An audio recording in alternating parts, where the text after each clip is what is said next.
देखो, purpose of law है 1.2, ठीक है। इसके अंदर पर्पस ऑफ लॉ हम अगर लिटरल मीनिंग से ही जाए तो इसके अंदर ये होता है कि लॉ का तात्पर्य क्या है।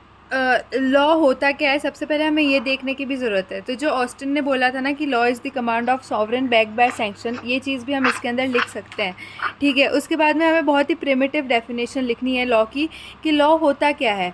लॉ ये होता है कि it is a body of rules of actions, ठीक है, जो कि एक कंट्रोलिंग अथॉरिटी देती है। एंड तीसरी ये चीज़ होती है कि उनका जो नेचर होता है वो बाइंडिंग होता है, ये लॉ होता है, ठीक है। उसके बाद में अगर हम इसका पर्पस देखें तो पर्पस के अंदर हम ये लिख सकते हैं कि लॉ एक ऐसा स्टैंडर्ड है जो कि ज़रूरी है सोसाइटी के लिए। किस लिए ज़रूरी है? ताकि एक मिनिमल एक्सेप्टेबल बिहेवियर रहे सोसाइटी के अंदर, मतलब कुछ सेट स्टैंडर्ड रहे, ऐसा नहीं हो कि कोई भी कुछ भी कर रहा है। अब जैसे हम ये जूते उतारने वाला एग्जाम्पल भी देखते हैं कि मंदिर के बाहर हम जूते उतारते हैं, हमें कोई कहता नहीं है कि जूते उतारो, पर हम उतारते हैं ना। तो एक ये सबसे मिनिमम एक्सेप्टेबल बिहेवियर है जो कि एक्सपेक्ट किया जाता है लोगों से, ठीक है। तो इस वजह से जो है लॉ ज़रूरी भी है। और जो डिस्प्यूट्स होते हैं ना सोसाइटी के अंदर, वो अनअवॉइडेबल होते हैं। मतलब हम भी देखते हैं कि यार हम भी देखते हैं कि हम अगर दो लोग भी साथ रहते हैं तो यार झगड़ा तो होता ही है, ठीक है। अगर दो रूममेट्स भी साथ रह रहे हैं तो भी झगड़ा हो रहा है, ठीक है। तो डिस्प्यूट्स जो है वो बहुत ही इम्पॉर्टेंट पार्ट बन चुका है हमारी सोसाइटी का, और है ये ह्यूमन टेंडेंसी कि कोई दो लोग साथ रहेंगे तो झगड़ा तो होगा ही। तो इसलिए सोसाइटी में भी झगड़े होते हैं, उस झगड़ों को सॉल्व करने के लिए लॉ जो एक फॉर्मल मीन्स प्रोवाइड करती है, ठीक है, इन डिस्प्यूट्स को सॉल्व करने के लिए। तो इसीलिए भी लॉ ज़रूरी है। रूल ऑफ लॉ भी एक टॉपिक होता है जो कि इसके अंदर आता है। तो ऐसे रूल जो कि लॉ को गवर्न करते हैं उसको रूल ऑफ लॉ कहते हैं, ठीक है। ये जो सबसे पहला वर्ड है, मतलब ये नोट्स में भी लिखा है मेरे, जो कि स्कॉटिश थियोलॉजियन था सैमुअल रदरफोर्ड, उसने यूज़ किया था। उसने जो डिवाइन राइट ऑफ किंग्स वगैरह के बारे में जब बात करी थी तब इस चीज़ का यूज़ किया था। जो एरिस्टोटल है उसने भी इस चीज़ का यूज़ किया था, मतलब नॉट एग्जैक्टली दिस वर्ड, पर इस कंसेप्ट का यूज़ किया था कि लॉ जो है वो गवर्न करनी चाहिए सोसाइटी को, ये चीज़ उसने यूज़ करी थी, ठीक है। उसके बाद में अगर हम एग्जांपल देखें रूल ऑफ लॉ का, तो हम नहीं कहते कि आँख के बदले आँख और दांत के बदले दांत, मतलब an eye for an eye and a tooth for a tooth. तो ये हम्मुराबीज़ कोड करके एक कोड हुआ करता था सबसे पहले, उसके अंदर ये बात की गई है। उसके बाद में हम आते हैं procedural law and substantive law के अंदर, ठीक है। तो सब्सटेंटिव को हम प्रोसीजरल को हम एडजेक्टिव लॉ भी कहते हैं।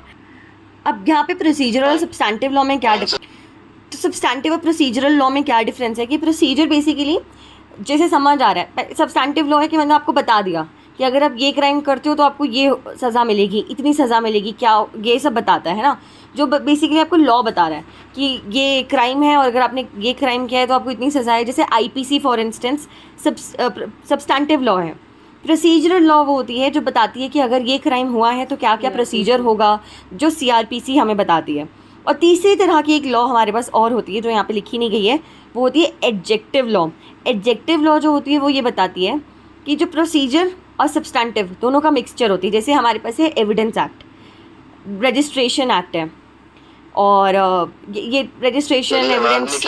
अच्छा, एक और चीज़ है जो प्रोसीजरल, सब्सटैंटिव और एडजेक्टिव लॉ के साथ साथ है कि अगर एक्ट में मेंशन नहीं है कि वो रिट्रोस्पेक्टिव इफेक्ट के साथ आई है या रेट्रोएक्टिव इफेक्ट के साथ आई है, तब तक हम उसे प्रोस्पेक्टिव ही मानेंगे, रेट्रोएक्टिव या रेट्रोस्पेक्टिव नहीं मानेंगे। रेट्रोएक्टिव और रेट्रोस्पेक्टिव में भी डिफरेंस होता है। रेट्रोस्पेक्टिव क्या होता है कि मान लो मैंने बोला कि 2013 कोई एक्ट निकाली, मान लो मैंने निकाली वो ड्रग्स वाली एक्ट निकाली कि 2013 से पहले भी जिसने ड्रग्स लिए हैं उनको भी नए वाली लॉ के अकॉर्डिंग सज़ा होगी, ठीक है। तो क्या होता है कि मैंने वहाँ पे लिख दिया retrospective effect. Retrospective effect possible नहीं होता है जनरली। रेट्रोस्पेक्टिव इफेक्ट मतलब 2013 से पहले जितने भी केसेस हुए हैं सब में सेम सज़ा दी जाएगी। रेट्रोएक्टिव जो होता है वो एक पर्टिकुलर उसकी बात करता है कि हम इस पर्टिकुलर केस में रेट्रोएक्टिविटी लगनी चाहिए, बाकियों में भले ना लगे। एक्टिव एक पर्टिकुलर केस होता है, रेट्रोस्पेक्टिव मतलब जितने भी हुए हैं सब, समझ गए।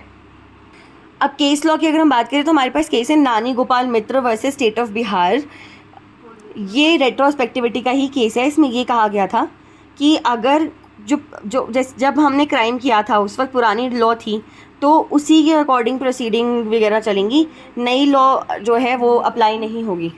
मतलब क्योंकि क्राइम जो वो पहले हुआ था और एक्ट में मेंशन नहीं था एक्सप्रेसली कि वो रेट्रोस्पेक्टिव इफेक्ट के साथ आई है, ठीक है।